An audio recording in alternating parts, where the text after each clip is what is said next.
A paz do Senhor Jesus, meu querido irmão, minha querida irmã, Deus seja louvado na vida de cada um de vocês. Quero, em primeiro lugar, agradecer a audiência de todos vocês que nos acompanham aqui no Facebook e também no YouTube. Muito obrigado, você que é inscrito no nosso canal.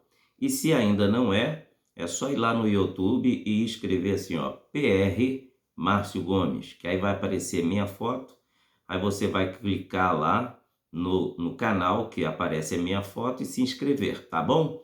Você que deseja ter todos os estudos bíblicos que são gratuitos, tá? Colocamos aqui para fazermos a obra do Espírito Santo, a obra de Deus, a obra de Jesus Cristo. É por recomendação do Senhor Jesus que eu faço este trabalho de evangelização.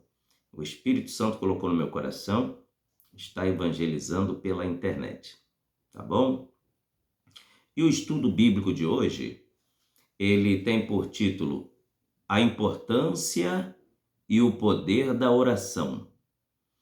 Encontra-se aqui em 1 Tessalonicenses, capítulo de número 5, está na lista de recomendações gerais, que vai do versículo 16 até o versículo 22, tá bom? Mas eu só vou ministrar a partir do versículo 17. Mas eu vou ler as recomendações gerais de Paulo, tá bom? 1 Tessalonicenses, capítulo 5, versículo 16 ao 22. A epígrafe diz: recomendações gerais. Regozijai-vos sempre, orai sem cessar, em tudo dai graça, porque esta é a vontade de Deus em Cristo Jesus para convosco. Não extingais o Espírito, não desprezais as profecias, examinai tudo, retende o bem, abstende-vos de toda aparência do mal. Aqui estão as recomendações gerais do apóstolo Paulo à igreja em Tessalônica. Mas aqui eu quero falar para você que está me assistindo e me ouvindo nesse momento, está no versículo 17. É a segunda recomendação das gerais aqui. Orai sem cessar. A importância da oração. Porque Paulo escreve essas recomendações para a igreja em Tessalônica?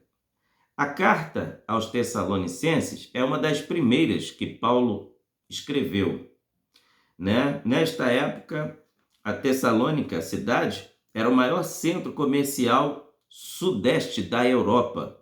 A cidade estava localizada entre o mar Egeu e a principal rodovia, conhecida por Via Egnatia. A população judaica do lugar, bastante numerosa, contava com uma ativa sinagoga onde Paulo podia discursar e alcançar seus companheiros judeus.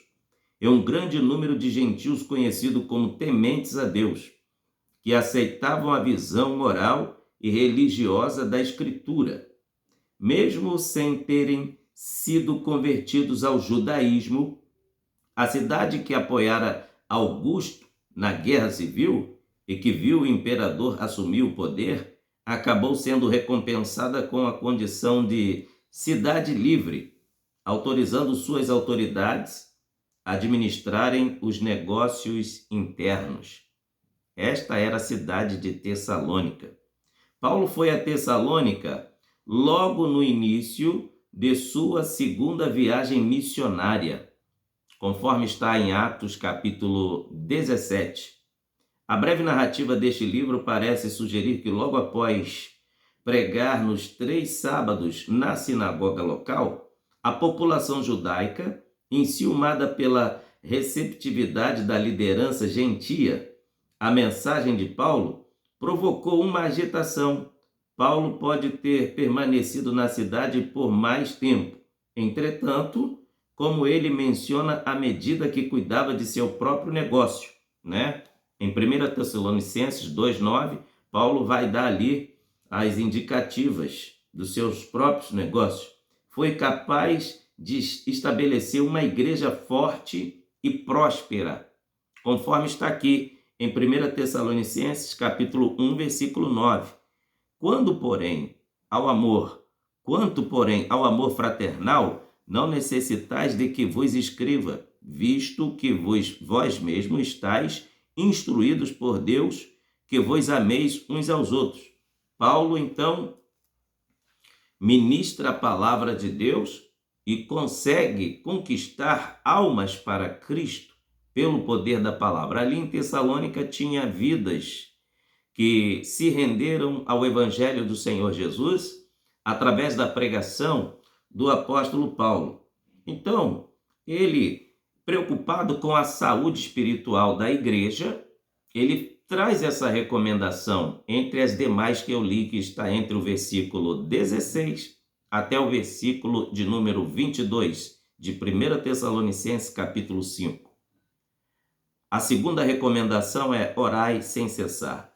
Mas, pastor Márcio, como devo orar sem cessar se eu tenho as minhas atividades diárias? Eu tenho que trabalhar, tenho que dirigir, o trânsito da minha cidade é bem agitado, eu às vezes estou no voo, estou no avião, viajando, viagens internacionais ou interestaduais, estou muitas das vezes no escritório, estou muitas das vezes na sala de aula, sou professor ou estou em um laboratório, eu sou químico, eu sou um engenheiro, tenho que estar revisando obras, estar entrando em apartamentos, em construções, em grandes construções. Enfim, eu sou médico, tenho que estar no consultório ou no CTI. Como que eu devo estar orando sem cessar? Olha, é bem fácil a receita da oração. Você não precisa necessariamente estar de joelhos dobrados para Deus receber a sua oração. O que importa é a sua alma estar dobrada diante de Deus. Porque quantos que dobram os joelhos físicos e não estão com a alma rendida ao Senhor? Então, como viver uma vida de oração se você tem suas atividades diárias e é um corre-corre? Às vezes você está na faculdade, exige muito de você, a faculdade suga seu tempo, você se priva até de passear com sua família aos finais de semana porque tem pilhas de livro para você estudar. Então, como viver uma vida de oração? Você vive uma vida de oração em seus pensamentos. Use o seu pensamento para estar em oração. É a oração mais veloz, é a oração mais rápida, que não tem nem atrapalho, não tem nenhum tipo de impedimento. Sabe por quê? Nem Satanás ouve a voz do seu pensamento. Somente Deus, na pessoa do Espírito Santo, entende o que você fala e ouve a voz do seu pensamento. Para Deus, a voz do seu pensamento é a mesma coisa que você está ouvindo a minha fala aqui agora. Então, vida de oração é um particular com Deus. Como devo orar, pastor Márcio? Com reverência. A Bíblia nos ensina que nós devemos orar com reverência. Veja o Salmo de número 96 e o verso de número 9. Olha o que a Bíblia vai nos ensinar. Adorai ao Senhor na beleza da sua santidade. Tremei diante dele toda a terra. O nosso Deus, ele é tremendo, ele é santo. Então, como eu devo me aproximar de Deus na oração? Em primeiro lugar, com toda reverência.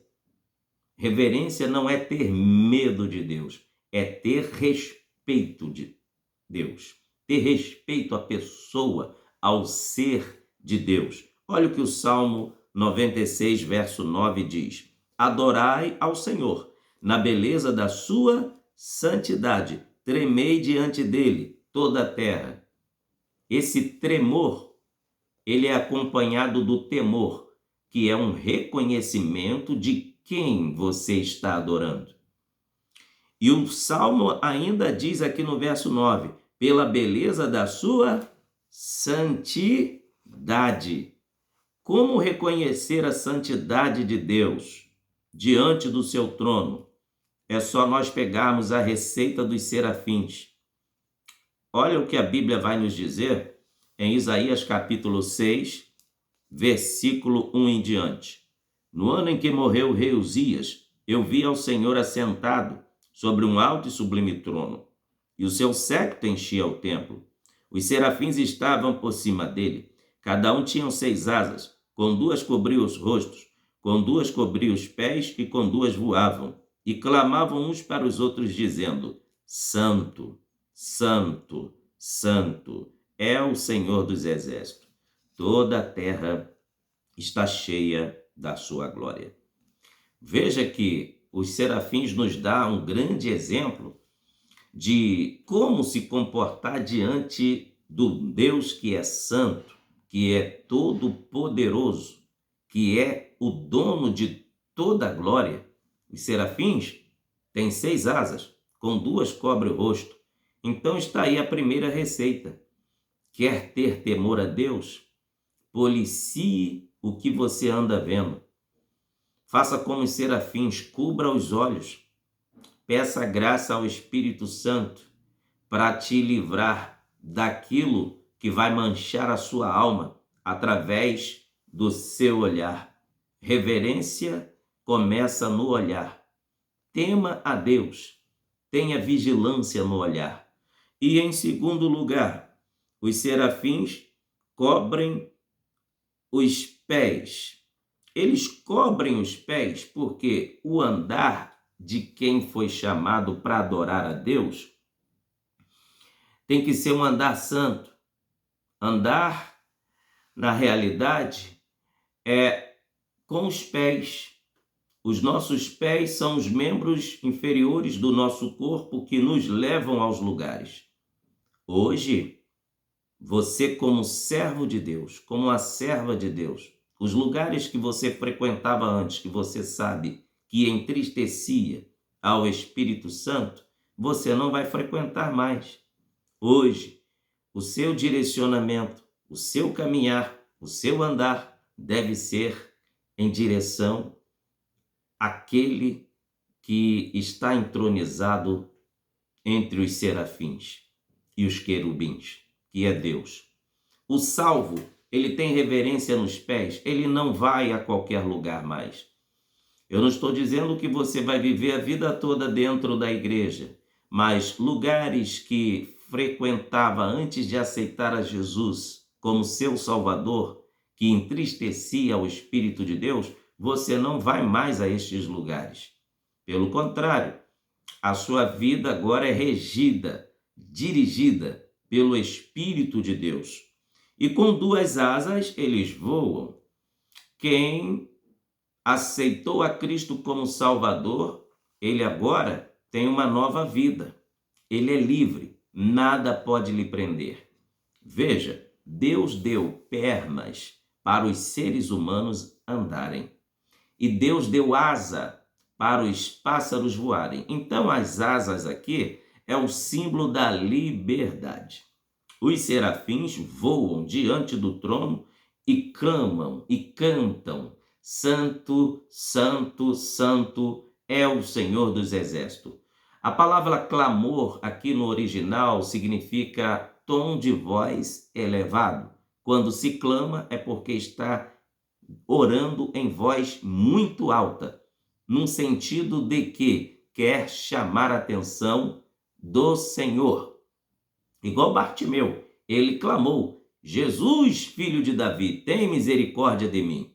Então os serafins aqui, eles cantam, eles clamam: Santo, Santo, Santo é o Senhor dos exércitos. Então, um dos exemplos de se aproximar de Deus é com reverência. Aqui está a receita dos serafins: reverência no olhar, reverência no andar e reverência na presença. Na presença de Deus você tem que se sentir livre, livre para glorificá-lo, livre para adorá-lo. Nada pode prender um adorador. Sinta a liberdade do Espírito Santo. enquanto você estiver orando, enquanto você estiver adorando ao Deus dos céus.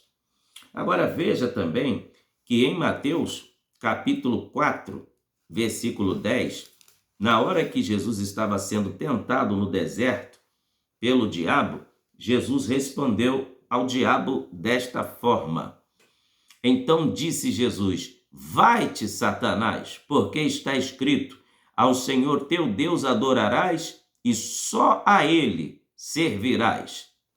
Na oração, devemos orar reconhecendo que devemos pedir somente a um, que é Deus. Deus não aceita mistura. Olha o que diz o versículo 10. Só a ele adorarás e só a ele servirás. Nós servimos a um único Deus, que é Jesus Cristo. Ele é o único que nos abre a porta dos céus para entrarmos na presença de Deus. Paulo ainda escreveu a Timóteo que há um só mediador entre Deus e os homens, Jesus Cristo. Então, não existe mais ninguém a quem recorrer na oração a não ser a pessoa do bendito Senhor Jesus Cristo. Agora, como devo orar? Qual a segunda parte aqui do estudo bíblico que vai me dar mais uma indicativa? Como devo me aproximar de Deus? Com fé e humildade. É uma contradição um crente entrar na presença de Deus em oração duvidando do seu poder, da sua graça, das suas promessas. De um crente se espera que ele entre na presença de Deus crendo que é poderoso para fazer tudo. Vamos ler aqui em Efésios capítulo 3 e o versículo de número 20. Olha o que a Bíblia vai nos falar. Efésios capítulo 3, versículo 20. Ora, aquele que é poderoso para fazer tudo, muito mais abundantemente, além daquilo que pedimos ou pensamos, segundo o poder que em nós opera, a esse a glória na igreja, por Jesus Cristo, em todas as gerações, para todo o sempre. Amém. A este glória na igreja, nós podemos orar glorificando ao Senhor Jesus Cristo. Muita gente questiona por que os crentes dão tanto glória a Deus, por que os crentes gritam tanto aleluia, porque é desta forma que nós nos aproximamos de Deus. Você não pode dizer que uma laranja é doce se você não degustou ela, se você não chupou a laranja. Você não pode dizer que um abacaxi está delicioso se você não comeu, não desfrutou do abacaxi. Assim é a unção do Espírito Santo. Sabe por que os crentes dão glória a Deus? Sabe por que os crentes dão aleluia? Sabe por que os crentes glorificam, levantam as mãos? É porque quando eles chegam a fazer isto com o físico, a alma deles já está fazendo há muito tempo. Salmo 103, no verso 1, diz assim: bendize, ó minha alma, ao Senhor, e tudo que é em mim bendiga o seu santo nome. Isso significa que, antes de eu dar glória a Deus com meu físico, a minha alma já está fazendo um culto de adoração dentro de mim para o Espírito de Deus há muito tempo. Eu só posso doar aquilo que tenho. Se eu não tiver, não posso doar. Então eu aprendo que só dá glória a Deus quem está cheio da unção do Espírito de Deus. A esse, glória na igreja. Olha o que Paulo diz aos irmãos em Éfeso, no capítulo 3, versículo 21. A esse, glória na igreja, por Jesus Cristo, em todas as gerações, para todo sempre. Amém. Se você está cheio de Deus, você dá glória para Deus. Mas se estiver vazio, não consegue dar glória a Deus. Se estiver vazio, não tem como. Ainda murmura daquele que dá glória a Deus. Então, irmãos, na hora da oração, glorifique a Deus, adore a Deus, exalte a Deus, porque a esse glória na igreja para todo sempre. Exalte ao Senhor, devemos nos aproximarmos dele em glorificação a ele, porque ele merece toda a honra, toda a glória e todo louvor. Agora, Paulo escreveu também a Tiago, no capítulo 1, e o versículo de número 6, desta forma: peça, porém, com fé, em nada duvidando, porque o que duvida é semelhante à onda do mar, que é levada pelo vento e lançada de uma parte para outra.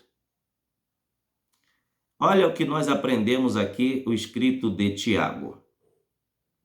Tiago escreve para a igreja, Tiago, irmão de Jesus, que na nossa oração nós devemos orar com fé, sem duvidar. Porque aquele que ora duvidando é semelhante às ondas do mar, que é levada pelo vento. Chegou na beira da praia, acabou. Espumou, acabou. Ela vem marolando, marolando, marolando, cria as ondas altíssimas, mas quando vai chegando perto da beira da praia, vai diminuindo e acabou a onda. Assim é a vida de um crente que ora sem fé. Ele começa com toda a agitação, cheio de preocupação, mas porque duvidou, a sua oração teve um efeito catastrófico, resultou em nada. Porque é necessário que aquele que se aproxima de Deus tenha fé e creia que ele é galardoador dos que o buscam. Eu vou pedir que você abra a sua Bíblia aos Hebreus, capítulo de número 11, e o versículo 1 diz assim: ora, a fé é o firme fundamento das coisas que se esperam e a prova das coisas que se não veem. Agora veja o versículo 6. Ora, sem fé é impossível agradar-lhe, porque é necessário que aquele que se aproxima de Deus creia que ele existe e que é galardoador dos que o buscam. Então devemos orar e nos aproximar de Deus em oração, crendo que ele vai nos ouvir. Agora, outro exemplo. Terceira classificação aqui do nosso estudo. Como devo orar priorizando o reino de Deus e os seus valores?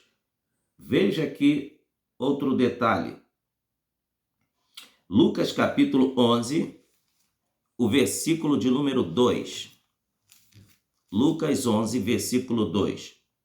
E ele lhes disse: quando orares, dizei: Pai nosso que estás nos céus, santificado seja o teu nome, venha o teu reino, seja feita a tua vontade, assim na terra como no céu. Veja que Jesus ensina os discípulos a orarem na oração do Pai Nosso. Ele disse: quando orares, dizei assim, Pai Nosso. Em primeiro lugar, Jesus está explicando aos discípulos que eles não são órfãos. Eles têm um pai. Eu quero dizer que você não é órfão espiritualmente. Você tem um pai. Qual é a representatividade da figura do pai? O pai, em primeiro lugar, representa amor. Ele transmite amor para os seus filhos. Em segundo lugar, ele é provedor. Nenhum pai gostaria de ver faltar nada para os seus filhos. E em terceiro lugar, além de provedor, o pai é protetor. Então, quando Jesus diz: quando vós orares, orareis assim, Pai nosso que estás nos céus, creia que quando você ora, você tem um pai. Aleluia. Você tem um pai que está lhe olhando, está lhe ouvindo, está lhe protegendo e está provendo as suas necessidades. E ainda ele diz: santificado seja o teu nome. Você está também diante de um Pai que é santo, um Deus que é santo, um Deus que não aceita mistura. Quando você for orar, lembre-se que você está diante de um ser que é todo-poderoso e que é santo. Deus é santo, tanto que os querubins, eles estão diante da presença de Deus. Lá em Ezequiel capítulo 1, eles andam na presença do Senhor, impelidos pelo Espírito Santo. E em Isaías capítulo de número 6, você vai ver os serafins adorando cânticos sem cessar, dizendo que santo, santo, santo é o Senhor dos exércitos. Toda a terra está cheia da sua glória. Os serafins se aproximam de Deus reconhecendo que ele é santo. A santidade de Deus o isola de tudo que é impuro. Quando nós estamos na presença de Deus, a tendência é ficarmos santificados, purificados. Quanto mais próximos de Deus, mais santificados nos tornamos, por causa da presença de Deus que transmite santidade. E o interessante é que quanto mais Isaías estava vendo aquela visão, ele se sentiu uma pessoa na condição de pecador. Mas o defeito dele ele via e sentiu necessidade de purificar-se. Olha o que diz a Bíblia em Isaías capítulo 6, versículo 5. Então disse eu: ai de mim, pois estou perdido, porque sou um homem de lábios impuros e habito no meio de um povo de impuros lábios, e os meus olhos viram o Rei, o Senhor dos exércitos. Porém, um dos serafins voou para mim, trazendo na mão uma brasa viva que tirara do altar com uma tenaz. E com a brasa tocou a minha boca e disse: eis que isto tocou os teus lábios, e a tua iniquidade foi tirada, e expiado o teu pecado. Essas referências bíblicas aqui nos apontam que quanto mais nos aproximamos de Deus, mais reconhecemos que devemos mudar. Mais reconhecemos que devemos confessar nossas culpas e nossos pecados diante de Deus. O que resulta viver uma vida próximo de Deus? Santidade. Ninguém foi lá dizer para Isaías que ele estava com tal defeito, assim, assim, assim. Não, ele mesmo abriu a boca, ele disse: ai de mim, porque sou um homem pecador.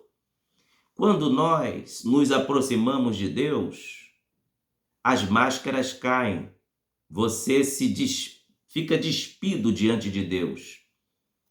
Fica nu, fica patente aos olhos do Senhor.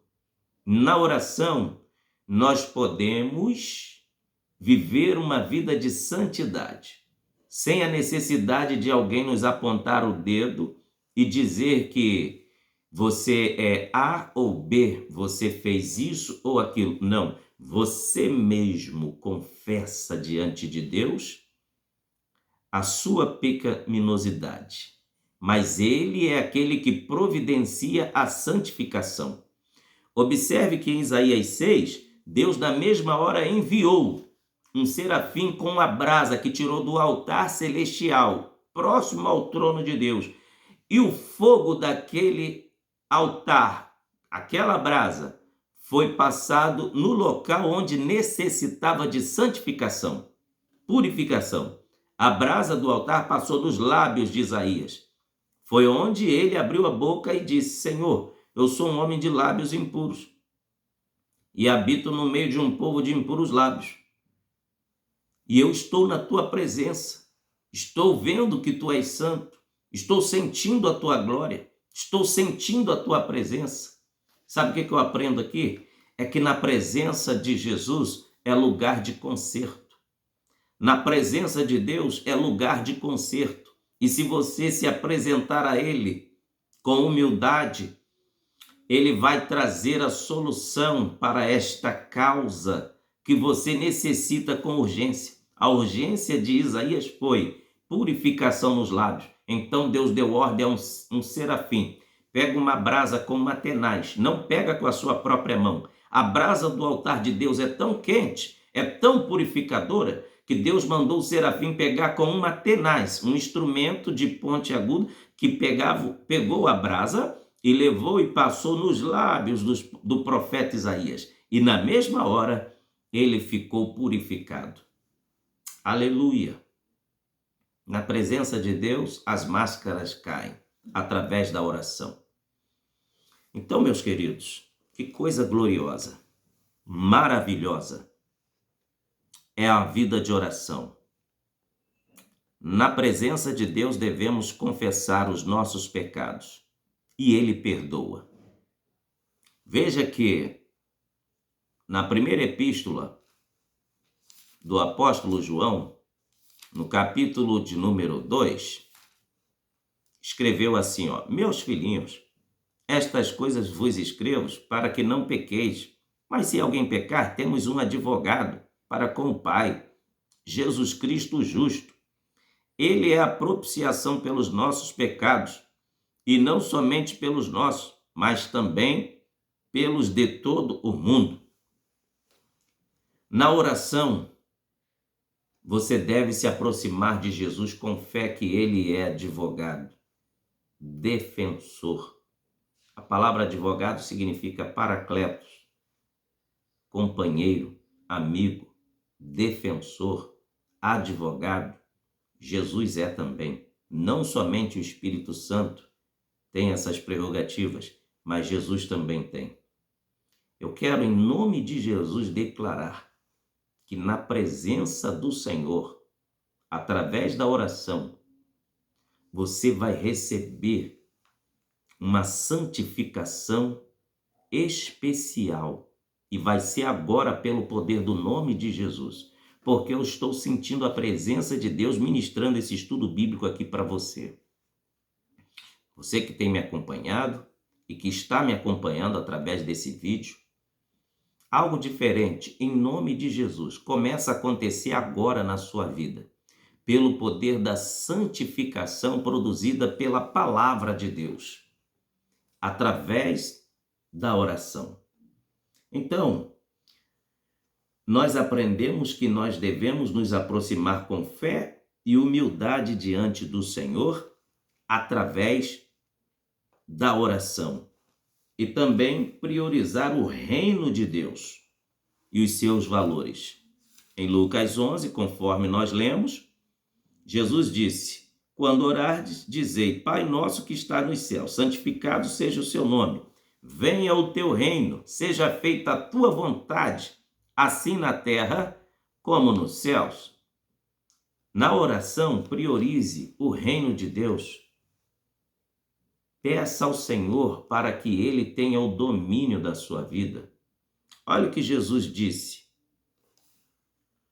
Seja feita a tua vontade, assim na terra como no céu. Sabemos que o cristão, ele vive aqui na terra, mas ele não é da terra, ele é do céu. Nós vivemos aqui na terra até que o arrebatamento da igreja aconteça, e nós estamos esperando. Mas nós vivemos sob a égide do céu, é o céu que comanda. Jesus disse a Pilatos, Pilatos, nenhuma coisa você teria, nenhuma autoridade você teria, Pilatos, se do céu não fosse liberada para você. Jesus disse isso para Pilatos. Então, que possamos pedir na nossa oração que Deus domine a nossa vida e que o céu tenha total domínio sobre nós, o Pai, o Filho e o Espírito Santo, e que os anjos do Senhor também ajam, trabalhem enquanto nós estamos em oração. Agora, onde orar? Por quem orar?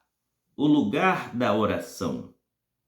Vamos abrir a nossa Bíblia em Mateus capítulo 6 e o versículo 6.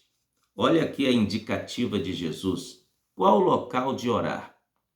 Salmo 139, antes de eu falar do Mateus 6,6, Salmo 139 diz: Tu conheces o meu deitar, o meu levantar, o meu assentar, de longe conheces o meu entendimento. Mas sabe que na sua casa você deve reservar um lugar para ter um particular com Deus? De preferência o seu quarto, que é o lugar da sua intimidade. Deus também quer ter prioridade nesse lugar aí, no seu quarto. Olha o que Jesus disse, Mateus capítulo 6, versículo 6. Mas tu, quando orares, entra no teu quarto e, fechando a tua porta, ora a teu pai que está em oculto, e teu pai que te vê secretamente te recompensará. Deixa eu te dizer algo que o Senhor Jesus quis dizer aqui neste versículo. É que vida de oração não é vida de publicidade. Não é uma vida que recebe muitos aplausos. Não. Vida de oração é uma vida de particularidade com Jesus e com o Espírito Santo. Vida de oração não é para sair por aí falando: eu orei tantos minutos. Eu orei 10 minutos, orei 1 hora, orei 10 horas. Ei, oração é uma conversa. Oração é um bate-papo com Deus. Oração é comunhão com Deus. Oração é vida de intimidade com Deus. E intimidade não se adquire publicamente. Intimidade se adquire secretamente. E Jesus aqui dá uma indicação. Quer encontrar intimidade com Deus? Quer receber um particular com Deus? Entra no seu quarto, fecha a porta e busque a presença de Deus. Vou repetir Mateus capítulo 6, versículo 6. Mas tu, quando orares, entra no teu quarto, fecha a porta e ora a teu pai que está em oculto, e teu pai que te vê secretamente te recompensará publicamente. Estamos vivendo em uma época em que tem pessoas, não digo todas, tá, irmãos? Tem pessoas que estão preocupadas com notoriedade. Notoriedade, isso está acabando com muita gente, porque vivem preocupados com quantas curtidas vão receber no seu canal, no Instagram, no YouTube, no Facebook. A minha preocupação aqui não é essa. A minha preocupação é, sabe qual? Ganhar almas para Jesus, edificar vidas para o reino celestial. Meu compromisso aqui é ministrar a palavra de Deus. Quem tiver fome, coma. Quem não tiver, não coma. Mas o meu intuito aqui é obedecer à voz do Espírito Santo, ministrar a palavra de Deus com todo o amor. E olha que tem pessoas em outras nações que me acompanham. Eu não fico falando muito aqui, mas tem pessoas de várias nações que me acompanham. Agora, se você for fazer algo para Deus, esqueça notoriedade e popularidade, porque está assim de gente que tem muitos curtidores, muitos seguidores, mas no dia do arrebatamento vai se decepcionar. Não adianta ter muitos seguidores na internet, enganar muitas igrejas no altar, porque muita gente pensa: poxa, ele tem milhões de seguidores, é um homem de Deus, ela é uma mulher de Deus, mas a vida por trás dos bastidores não condiz com o que se prega na internet. Então, não fique preocupado com quantidade de seguidores ou curtidas na internet. Preocupe-se em ter vida com Deus. vida de santidade. Estamos vivendo uma época em que muita gente está preocupado com notoriedade. O que é preocupação com a notoriedade? Querer aparecer ao invés de Jesus ser o principal alvo.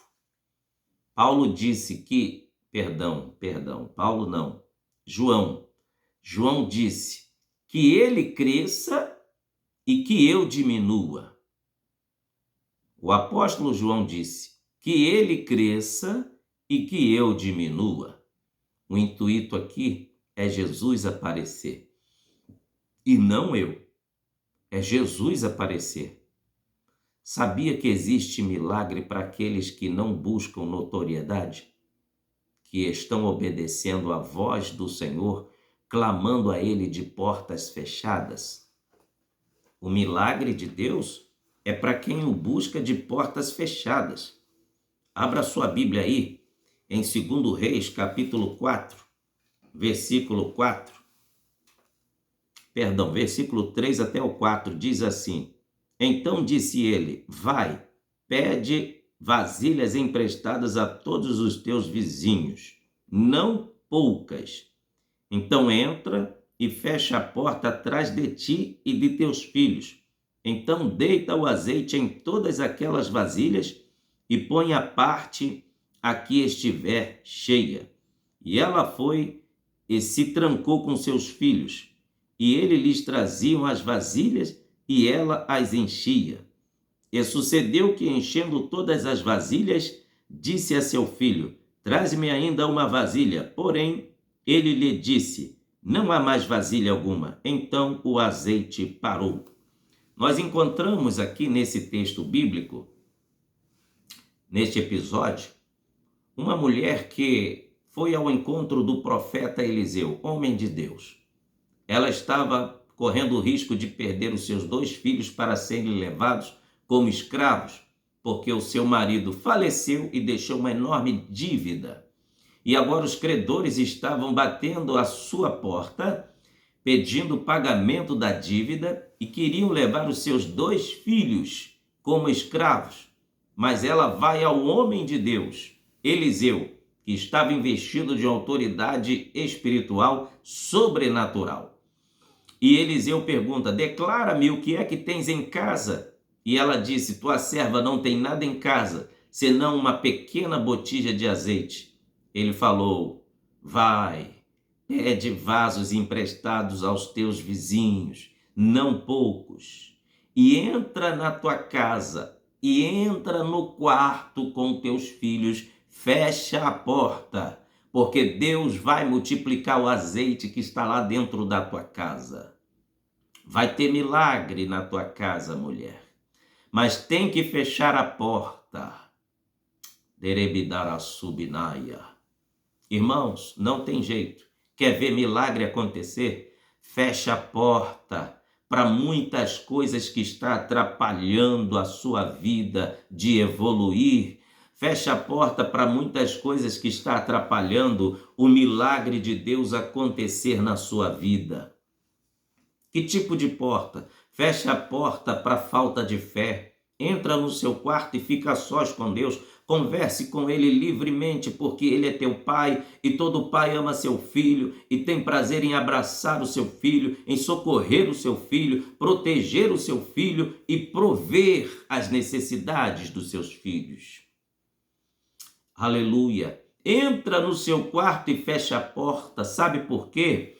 A hora do milagre é você que vai ver. Você que vai ver o Espírito de Deus multiplicando na sua vida o que estava na escassez. Lá fora, os credores esperando, mas dentro de casa, com a porta fechada, um milagre acontecendo. Sabe o que significa isto? Fecha a porta para muitas horas de televisão e abra a porta para a intimidade com o Espírito Santo na leitura da Bíblia Sagrada. Fecha a porta para muitas horas de novela, filmes. Feche a porta para muitos gastos desnecessários, para depois você não ficar reclamando que quando chega ao final do mês, a fatura do seu cartão de crédito vem de um jeito que nem você suporta olhar para ela e ainda diz que foi Satanás e é a fúria de Satanás e deixa até de entregar o dízimo na casa do Senhor porque não teve um controle com o cartão de crédito. Ei, fecha a porta para o cartão de crédito desnecessariamente. Fecha a porta para ausência no seu lar. Quantas vezes a sua esposa quer ter um momento a sós contigo, sorrir com você, estar com você, seus filhos querem estar com você, mas você está com as portas escancaradas para muitas saídas e não dá tempo de ter tempo para a família. Fecha a porta. Tenha um particular com Deus ainda hoje. Tenha um particular com Deus ainda hoje. Priorize isto. Aleluia. Qual o lugar da oração? É o teu quarto. Qual o lugar do milagre? É o teu quarto. Qual o lugar que Deus vai me encher do poder do Espírito Santo? No teu quarto. Entra no teu quarto, fecha a porta e clame e ore, porque Deus tem coisas grandes para você. Já estamos caminhando para o final do nosso estudo. Onde nós devemos orar? Aleluia, acabei de falar. Em qualquer lugar, mas também priorizando o nosso quarto.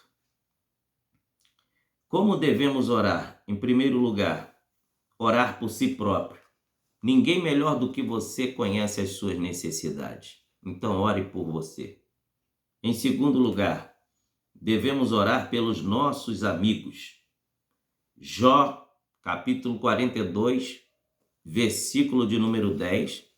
A Bíblia diz que mesmo na hora da angústia, do sofrimento, Jó, sendo acusado pelos seus amigos, orou pelos seus amigos. Olha o que diz Jó 42, versículo 10. E o Senhor virou o cativeiro de Jó quando orava pelos seus amigos. O Senhor acrescentou em dobro a tudo quanto Jó antes possuía. Quer prosperar? Ore por você, mas também ore pelos seus amigos.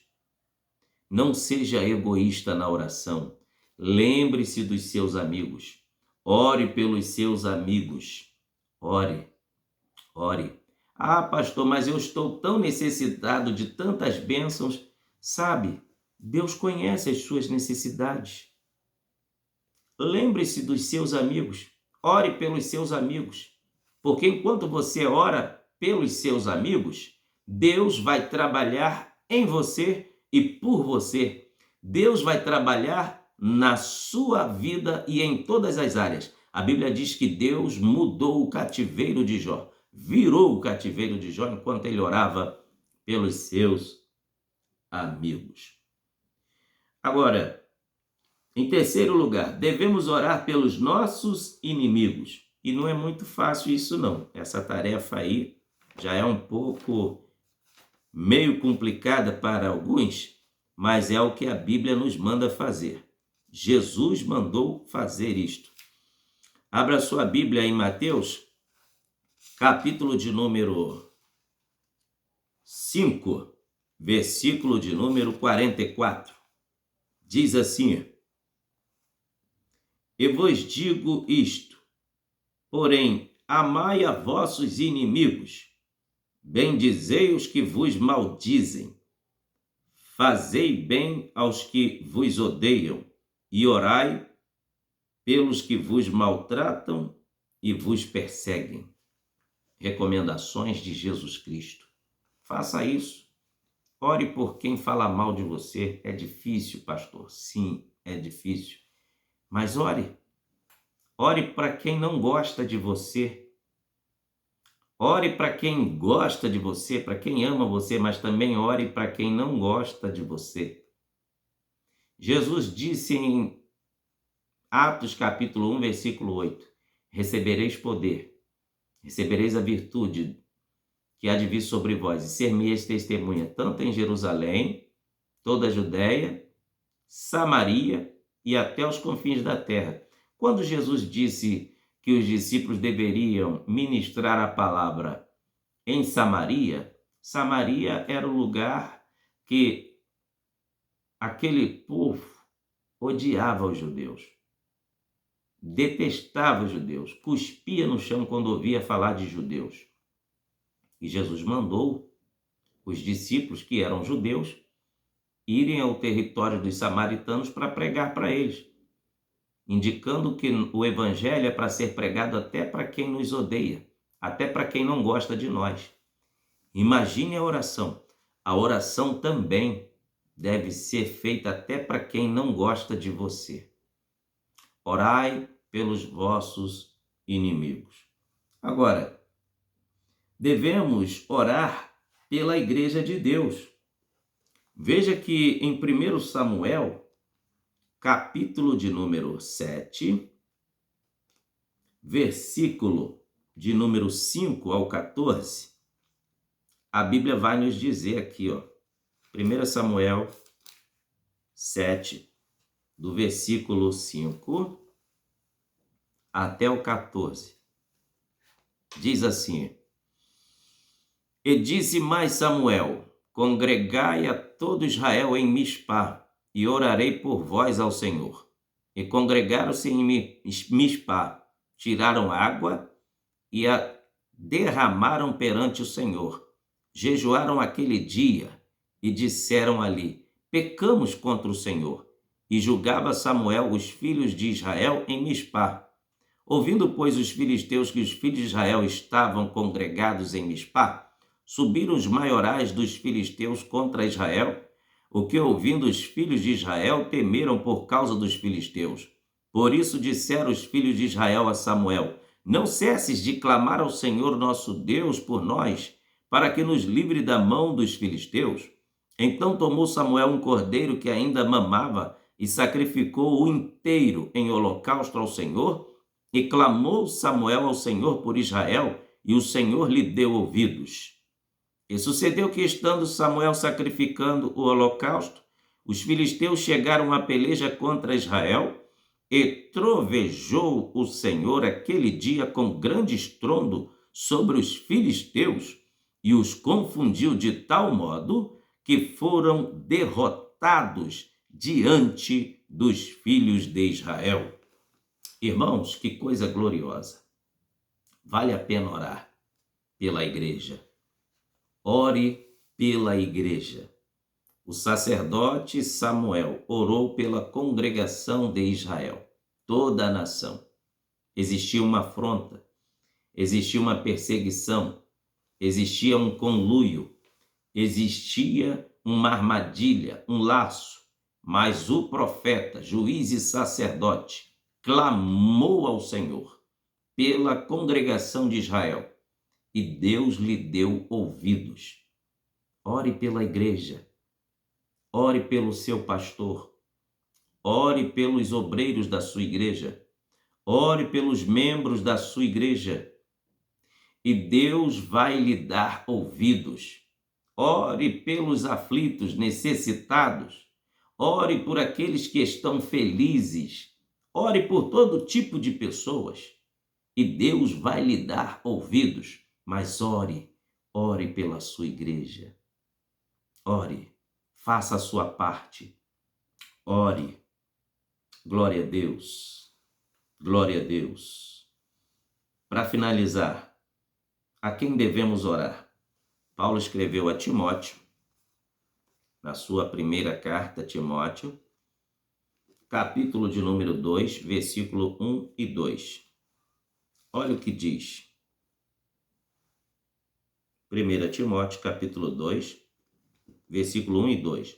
Admoesto-te, pois antes de tudo, que se façam súplicas, orações, intercessões e ações de graça por todos os homens, pelos reis e por todos os que estão em eminência, para que tenhamos uma vida quieta e sossegada em toda piedade e honestidade, porque isto é bom e agradável diante de Deus, nosso Salvador, que quer que todos os homens se salvem e venham ao conhecimento da verdade.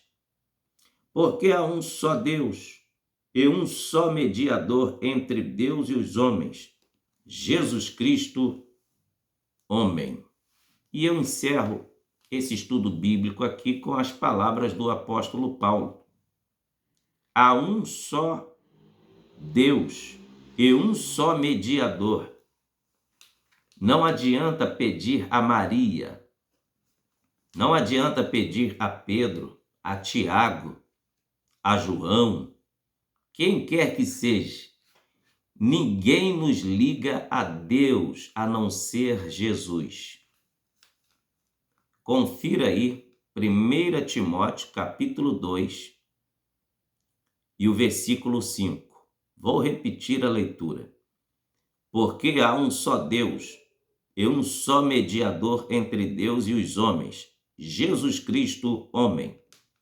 Ninguém mais nos liga a Deus a não ser a pessoa de Jesus.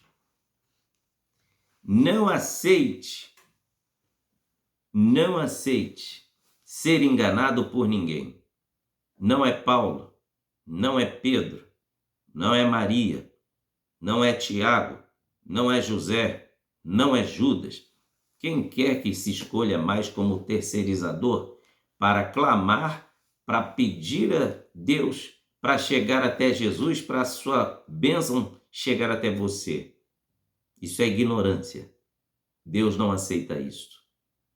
Somente um é mediador entre Deus e os homens. A única ponte que nos liga a Deus é Jesus.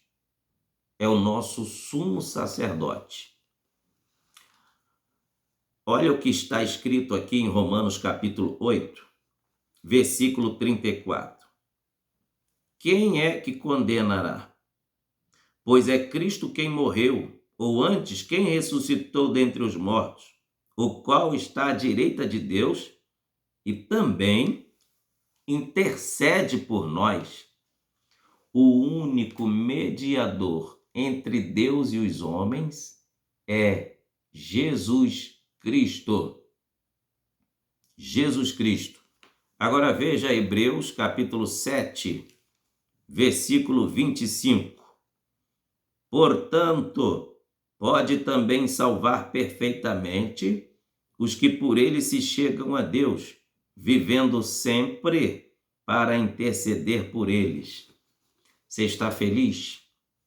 Jesus orou por você hoje. Está dando certo, tudo certo na sua vida? Jesus orou por você hoje. Sabe por que você vai alcançar, chegar ao final desse dia? Porque hoje Jesus orou por você. Ele intercede ao Pai por você. Tá bom? Que esse estudo bíblico, através da palavra de Deus, possa ter surtido um grande efeito na sua vida. E você que ainda não aceitou ao Senhor Jesus como seu Salvador, aceite-o. Entrega a sua vida a Jesus. A partir de agora, nesse momento, declare para Ele que a sua vida é dele, que a sua alma pertence a Ele. Peça a Jesus para transformar a sua vida. E todos os seus pecados, todos os seus erros do passado, Ele tem poder de perdoar. Porque o sangue de Jesus purifica de todo o pecado. Que Deus te abençoe. Eu vou orar por você agora.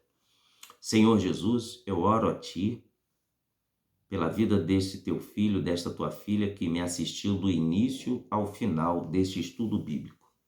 Onde ele chegar, Senhor Jesus, onde alcançar as vidas, eu clamo pelo poder do Espírito Santo, que o Senhor venha transformar, que o Senhor venha curar as enfermidades, que o Senhor venha salvar as vidas, para a glória do seu poderoso nome. Em nome de Jesus, toca agora nesta pessoa, do alto da cabeça até a planta dos pés. Onde tiver uma enfermidade, eu ordeno que se retire agora, em nome de Jesus. Seja queimada, destruída agora pelo poder do nome de Jesus. Onde tiver um espírito maligno trazendo perturbação, falta de paz, insônia, falta de alegria, falta de paz na alma, tristeza e angústia, depressão, eu repreendo agora na autoridade do nome de Jesus. Sai da vida desta pessoa, que a partir de agora esta pessoa possa ser curada, que possa desfrutar das bênçãos dos céus, em nome de Jesus, para a glória de Deus. Com perdão de nossos pecados, te agradecemos por tudo. Amém. Deus te abençoe e até o próximo estudo bíblico. Amém.